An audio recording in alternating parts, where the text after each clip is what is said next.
বাংলায় ক্রিয়া বলে, ভার্ব বলে ইংরেজিতে। জিনিস সবই কি? সবাই বলেন। আমাদের শরীরের ভেতরে একটা জিনিস আছে, জিনিসের নাম এক, কিন্তু যেখানে যেখানে থাকে সেই জায়গার জন্য নাম আলাদা আলাদা হয়ে যায়। এই যে মাথায় যেটা আছে এটার নাম আমরা কি বলি? চুল। বলেন বলেন। এই চুলটা যদি আর একটু নিচে যায় চোখের উপরে, এটার নাম কি? ভুরু। এটা কি চুলের বাইরে? কিন্তু আপনি যদি এই ভুরুকে কেউ খালি চুল বলে, যে দোকানে যে বলেন যে চুল কেটে দিন, আপনার ভুরু কাটবে না চুল কাটবে? তো জিনিস তো এটাও চুল।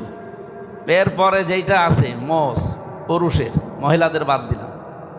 এখন এই মোষটা কি চুল না? এটাও চুল। এরপরে যেটা আছে এটা কি? আর নিচে নামছি না, যে পর্যন্ত আছে পর্যন্ত ভালো। তো এই যে মাথা থেকে অন্তত দাড়ি পর্যন্ত নামলাম, যা আছে সব কি? কিন্তু সব জিনিস কি এক এক জিনিস এক এক জায়গায় থাকার কারণে নাম আলাদা আলাদা না? এটাকে আমরা ভরু বলছি, এটা মোষ বলছি, এটা দাড়ি বলছি, এটা চুল বলছি। এমনকি এক এক দেশে এক একটা নাম আছে। উনি বাংলাদেশে চুল কেটে দেন, নাপিতের দোকানে, সেলুনের দোকানে বলতে পারবে, কেটে দেবে। ভারতের তামিলনাড়ু ছিলাম আমি, অনেক দিন ছিলাম ওখানে, যে যদি বলি চুল কেটে দেন, ও কিয়ামত পর্যন্ত বুঝবে না। ওরে এমন কথা বলা লাগবে যেটা বাংলাদেশে বললে আপনি মায়ের খাবেন। এটা আমি আর বললাম না।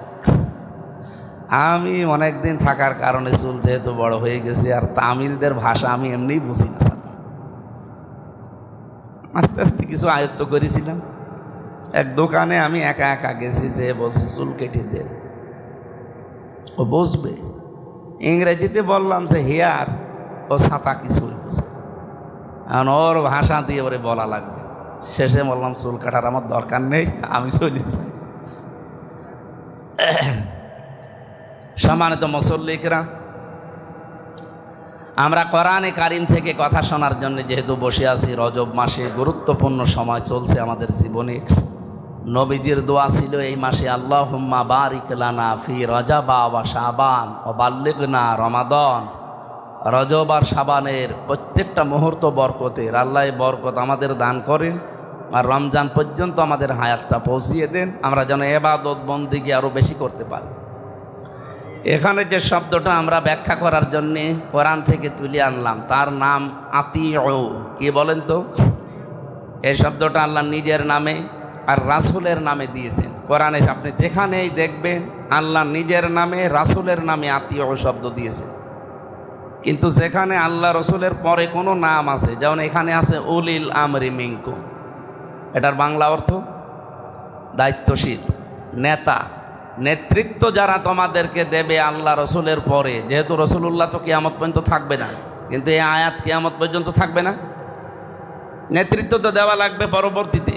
যারা দেবে তাদেরকে ওই আত্মীয় থাকা লাগবে, মাস্ট বি। ওরা যদি আল্লাহ রসুলকে মেনে চলে, আপনি তাকে মেনে চলতে বাধ্য। কথা বুঝতেছেন? আর ও যদি আল্লাহ রসুলকে মেনে না চলে, আপনার ওই নেতা, আপনার ওই দায়িত্বশীল, আপনার অভিভাবক, সে যদি বাবাও হয়, তাকে মানা যাবে না। এই নির্দেশ এখন আমি বানালাম। বলেন বলেন, কোরআনে আছে না? এটা সাহাবায়ে কেরাম যেভাবে মেনেছিলেন, আমরা যদি ওইভাবে মানতে পারতাম, বাংলাদেশে কোনো অসৎ নেতৃত্ব আমাদের সামনে এখন জায়গা পেত না। সাহাবায়ে কেরাম মেনেছিলেন কি করে? হযরতে সাদ ইবনে আব্দুল্লাহ ইবনে সাদ রাদিয়াল্লাহু তাআলা আনহু, উনি বিবাহের অনুষ্ঠানে খোরমা বিতরণ হয়ে গেছে, উনি যাবেন বাসর ঘরে। হঠাৎ করে এক কাসেদ, মানে দুধ, চিঠি নিয়ে যে আসে, এসে ডাক দিয়ে বলছে, খলিফাতুল মুসলিমিন এই চিঠিটা পাঠিয়েছে হযরত ওমর, আপনাকে এই মুহূর্তে যুদ্ধের ময়দানে যেতে হবে। উনি মুরব্বীদেরকে বললেন, হযরত ওমর চিঠি পাঠিয়েছে, আমি বাসর ঘরে আর যেতে পারলাম না, এসে আমি দেখা করব, চলে গেলাম। মুরব্বীরা বাধা দিচ্ছিল যে না, এখন না, আগে অন্তত 2-1 দিন থাকেন, এরপরে যান। হযরতে সাদ ইবনে আব্দুল্লাহ রাদিয়াল্লাহু তাআলা আনহু উপস্থিত মুরব্বী যারা আছে তাদেরকে বললেন, দেখেন এই নির্দেশটা হযরত ওমরের, আমি হযরত ওমরের কথা মেনে আজকে চলে যাচ্ছি আমার বাসর ঘর বাদ দিয়ে, কারণ হযরত ওমর আল্লাহ এবং রসুলকে মেনে চলে। উনি যদি আল্লাহ রসুলকে মেনে না চলতেন, আমি এই চিঠির জবাবও দিতাম না, বাসর ঘর রেখে আমি যেতাম না। তাহলে এখান থেকে কি বুঝলেন আপনি? খালি ঘটনা শুনে শেষ করে দিলে হবে? আমাদের পরিবার, আমাদের সমাজ, আমাদের রাষ্ট্র, আমাদের পৃথিবী, এখানে যেহেতু চলাফেরা করা লাগবে, সুতরাং এই সমস্ত জায়গায় যদি চলতে গিয়ে দেখেন যে আপনার দায়িত্বশীল লাগবে, অভিভাবক লাগবে, নেতৃত্ব যারা দেবে, এরা যদি আল্লাহ রসুলকে মেনে চলে, তাকে আপনারে মেনে নেওয়া লাগবে চোখ কান বন্ধ করে। এটা নামাজের মতো, রোজার মতো ফরজ। আর যদি সে আল্লাহ রসুলকে মেনে না চলে, ও যদি আমার আপন ভাইও হয়, আমার বাবাও হয়, ওকে আমি মানি না। আল্লাহ এতটুকু শেষ করেননি, ফাইন তানা জাহাতুম ফি শাইইন ফারুদ্দুহু ইলাল্লাহি ওয়ার রাসূলি ইন কুনতুম তুমিনুনা বিল্লাহি ওয়াল ইয়াউমিল আখির যালিকা খায়রু ওয়া আহসানু তা'ওয়িলা। রব্বুল আলামিন বলেন, যদি এরপরও তোমাদের ভেতরে মনোমালিন্য হয়, ঝগড়া হয়, কি হয়? এই যে বাংলাদেশে আজ রাজনৈতিক ময়দানে বিভিন্ন জোট নিয়ে ঝগড়া চলছে না, মনোমালিন্য হচ্ছে।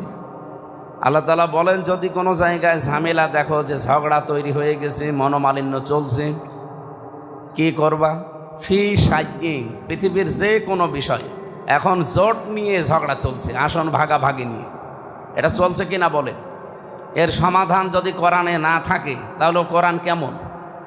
কোরআনে থাকা লাগবে না এর সমাধান?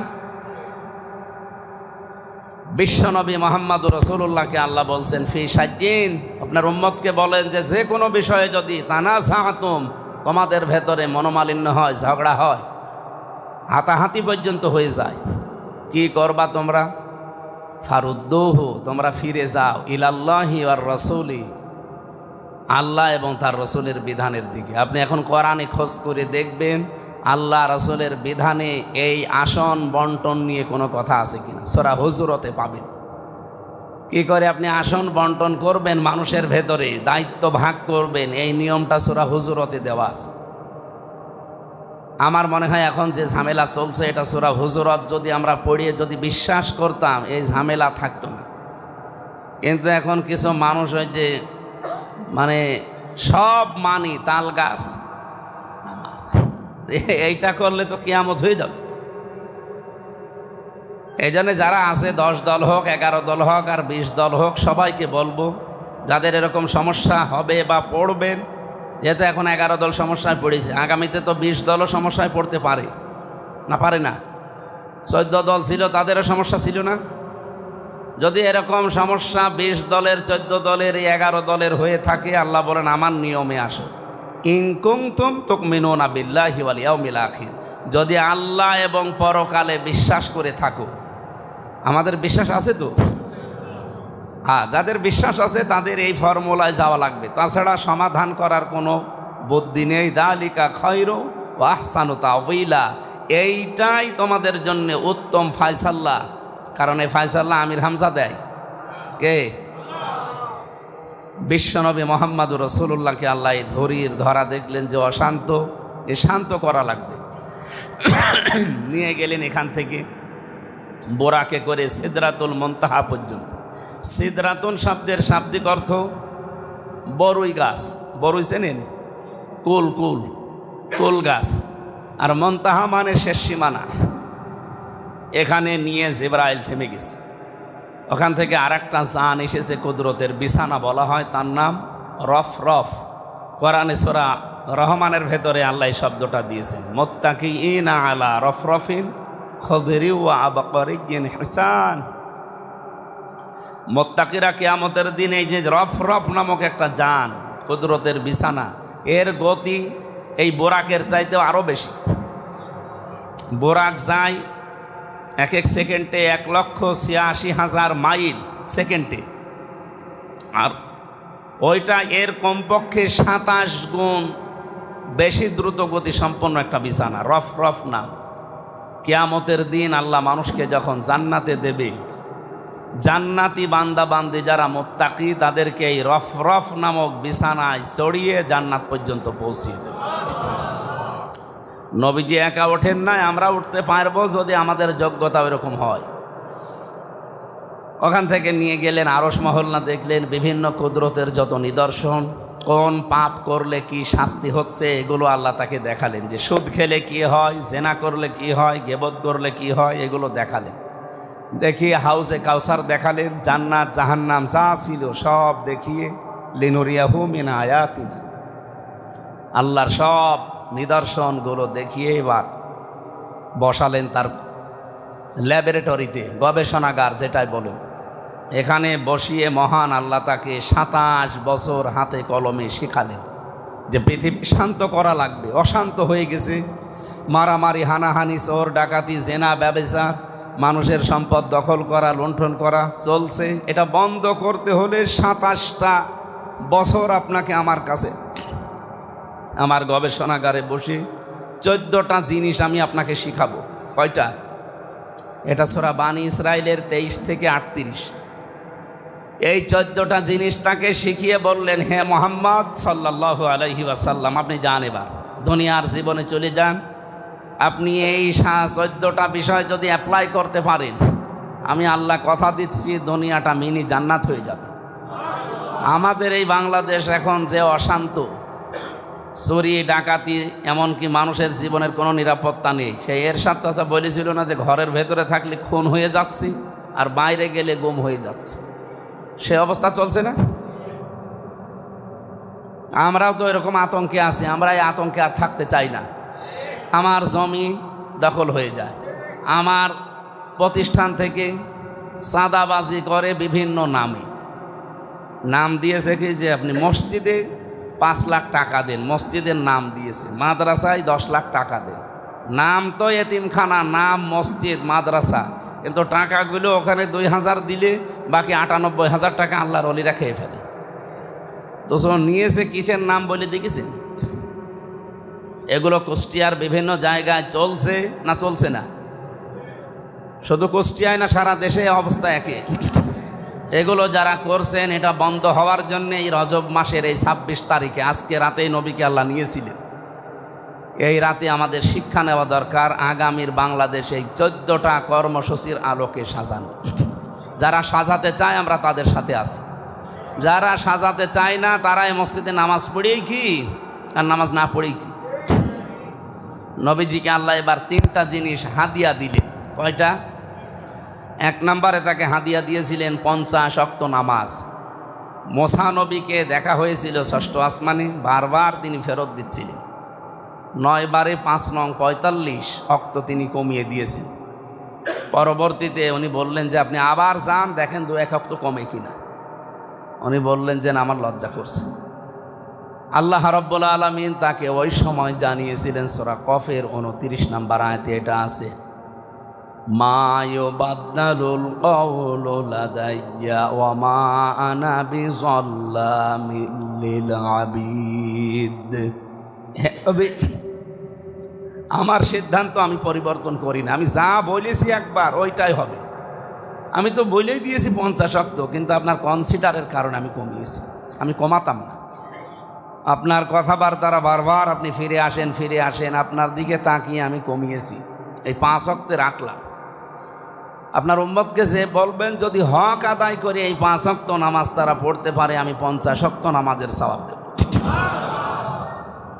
এখন আমার প্রশ্ন, আল্লাহর কথার ভেতরে একটা যদি ছিল, কিন্তু ইন, আরবিতে ইন বলে, বাংলায় যদি বলে। এই যদিটা কি ধরতে পেরেছেন? কি বলেন তো? কে বলল? আপনি না আলেম? কি জালেম? হুজুর মানুষ মনে হচ্ছে, এই জন্য বললাম আলেম নাকি। ফেলেছে দেখেছেন? আল্লাহ পাক যদি লাগিয়েছিলেন, ইন ছিলেন, হাদিসের ভাষা এটা ইন। হে নবী, উম্মতদেরকে যে বলবেন আমি তো 50 ওয়াক্তই লিখে দিয়েছি, তাম্মাত কালিমাতু রব্বিকা সিদকা ওয়া আদলা লা মুবাদদিলা লিকালিমাতি, আমার কথার কোনো নড়নচড়ন নেই, কোনো পরিবর্তন নেই। আমি যা বলি একবার ওইটাই ফাইনাল। কিন্তু শুধু আপনার কনসিডারের কারণে, আপনি আমার হাবিব, আমি হাবিব, আমি আপনার সন্তুষ্টির জন্য সব করতে পারি, এই জন্যই তো আপনাকে আমি হাবিব বলে ডাক দিয়েছি। বন্ধু, হাবিব শব্দের শাব্দিক অর্থ হচ্ছে বন্ধু। হাবিব মানে কি? আমি বন্ধুর প্রায় 33টা শব্দ পেয়েছি আরবিতে। হাবিব মানে বন্ধু, রফিক মানে বন্ধু, খলিল মানে বন্ধু, জার মানে বন্ধু, সদিক মানে বন্ধু, আশিক মানে বন্ধু, অলি মানে বন্ধু। এরকম আমার সব মনে নেই, আমি 33টা পেয়েছিলাম। এক একটা বন্ধুর আবার আলাদা আলাদা শব্দের ব্যাখ্যা আছে। হাবিব বলা হয় ওই বন্ধুকে যে বন্ধুর জন্য আল্লাহ সব করতে পারে। এজন্য পৃথিবীর কোনো নবীকে হাবিব বলা হয় না, শুধুমাত্র মুহাম্মাদুর রাসূলুল্লাহকে আল্লাহ আদর করে ডাক দিয়েছেন হাবিব। ইব্রাহিম নবীকে আল্লাহ ডাক দিয়েছিলেন কি বলে? খলিল মানে কি? বন্ধু। খলিল কোন বন্ধু? ওনাকে হাবিবের মর্যাদায় নিয়ে আসতে পারবেন না। খলিল মানে ওই বন্ধু যেই বন্ধু আল্লাহর জন্য সব করতে পারে। ইব্রাহিম নবী তার জীবনে 50টা পরীক্ষা দিয়েছে, একটা পরীক্ষায়ও তিনি ফেল করেন। আল্লাহ যখন যে পরীক্ষা নিয়েছে প্রতিটি পরীক্ষায় 100 মার্ক নিয়ে তিনি পাশ করেছেন। এ কারণে তারকে আল্লাহ কি নাম দিয়েছেন? আত্তাখাযাল্লাহু ইব্রাহিমা খলিলা, আপনাকে আমি খলিল হিসাবে মেনে নিলাম। 3 নম্বরে রফিক মানেও বন্ধু। এ কোন বন্ধু? এক বন্ধু বিপদে পড়েছে, আর এক বন্ধু জীবন দিয়ে হলেও তাকে বাঁচায়, এটার নাম হচ্ছে রফিক। কিন্তু যে বন্ধু বিপদে পড়েছে ওরে দেখলে ও পালায়, এটার নাম রফিক না। এই জন্য বন্ধুর প্রতিটা শব্দর আলাদা আলাদা ব্যাখ্যা 33টা করলে ভালো হতো, আমার কাছে নোট করা আছে। তা আমি এখান থেকে, যেহেতু আপনি হাবিব, আপনার জন্য আমি সব করেছি, সবই করব। এখন আপনাকে আমি বললাম যদি আপনার উম্মতেরা, আবার বলছি কি জানো? যদি, আবার বলেন, আর একবার বলেন, যদি আপনার উম্মতেরা 5 ওয়াক্ত নামাজ হক আদায় করে পড়তে পারে, আমি গ্যারান্টি দিয়ে দিলাম 50 ওয়াক্ত নামাজের সওয়াব প্রতিদিন দেব। এখন প্রশ্নই তো এইটা যে আমার এই হক আদায় করে নামাজ পড়া, এটা আবার কি? নামাজ পড়লে আপনি মুসল্লি না, বিষয়টা এমন না। ফাওয়াইলুল লিল মুসাল্লিন আছে কোরআনে। ওই সমস্ত মুসল্লিরা ধ্বংস হয়ে যাক, ওদের জন্য আক্ষেপ, আফসোস, নামাজ পড়েও আল্লাহ বলেন ধ্বংস হয়ে যাক। কোন মুসল্লি তারা? আল্লাযীনা হুম আন সালাতিহিম সাহুন, যারা নামাজ পড়ে ঠিক কিন্তু নামাজের ভেতরে সাহুন। সাহুন শব্দের অর্থ 4টা। কয়টা? এই 4টা বিষয় যদি নামাজের ভেতরে আপনার পাওয়া যায়, আপনার নামাজ হচ্ছে না। আমার এই বিষয়টা আলোচনা করা খুব দরকার ছিল, কিন্তু সময় তো আমার হাতে নেই। করব না শেষ করে দেব? আমার মনে হয় এখন আর টানা ঠিক হচ্ছে না। এই 4টা শর্ত, এরপরে আরও 2টা হাদিয়া বাকি আছে।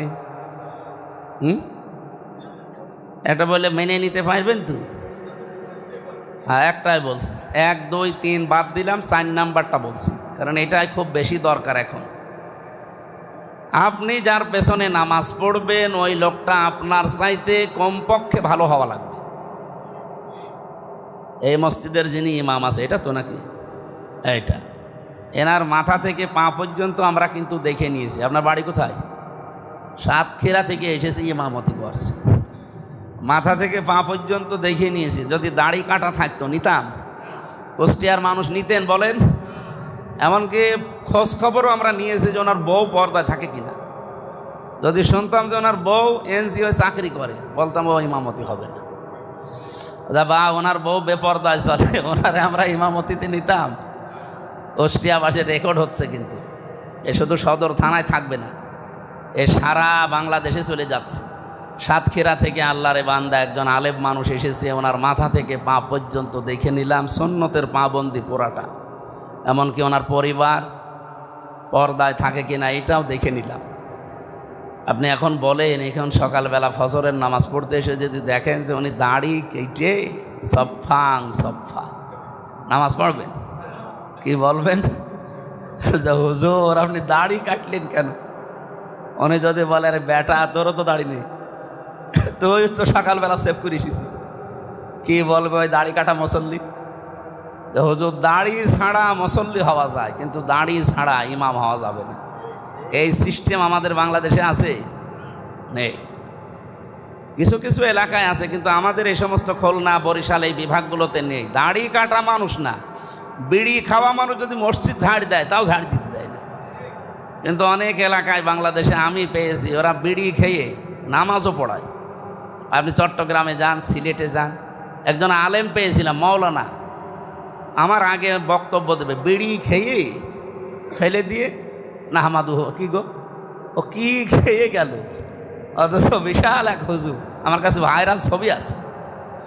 তো ওই এলাকার জন্য, চট্টগ্রাম আর সিলেটের জন্য বিড়ি সিগারেট এগুলোর মাসলা মাসাইল একটু আলাদা, কিন্তু আমাদের এই সমস্ত বিভাগে, বিশেষ করে রাজশাহী, এই খুলনা বিভাগের পরে বরিশাল, এইগুলো এলাকায় যদি কেউ ইমামতি করে, বিড়ি খাওয়া ইমাম না, মুয়াজ্জিন না, মুসল্লি হলেও তার সমস্যা আছে।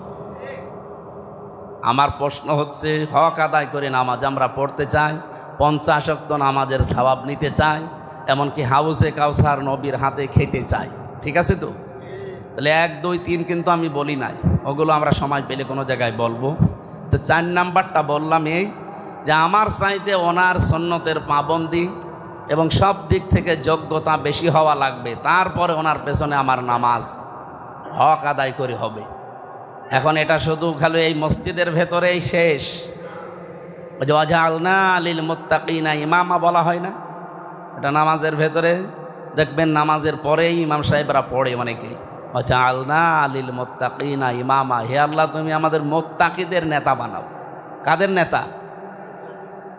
সুতরাং আমাদের উচিত আমাদের পরিবার, আমাদের সমাজ, আমাদের এই রাষ্ট্র যারা নেতৃত্ব দেবে তাদের চরিত্র যেন এই সাতক্ষীরা থেকে যিনি এসেছে এই ইমামের চাইতে 100 গুণ ভালো হয়। এরকম নেতাই তো সামনে আসতেছে অবশ্যই ইনশাআল্লাহ। যারা আসবে এই মানুষগুলো ইমামের চাইতে 100 গুণ ভালো হবে, এইরকম মানুষকে আপনার রায় দেবেন, এরকম মানুষকে আপনার সাক্ষী দেবেন, ভোট দেবেন, ইমামতি করার জন্য সামনে দিয়ে দেবেন, তাহলে ওই 50 ওয়াক্ত নামাজের সওয়াব আপনি পাবেন। আর যদি দেখেন যে না, ওর চাইতে আরও 2 নাম্বার, এমনকি তার বউ পর্দায় থাকে না, এরকম মানুষকে দেওয়া যাবে? আশা করছি সামনে যে দেশ পরিচালনার দায়িত্বে যারা আসবে এই মানুষগুলোকে নামাজের এই 4 নাম্বার শিক্ষাটা আপনারা মুসল্লিরা অন্তত কাজে লাগান। অন্য যারা জানে না, না বুঝে করে, তাদের বাদ দিলাম।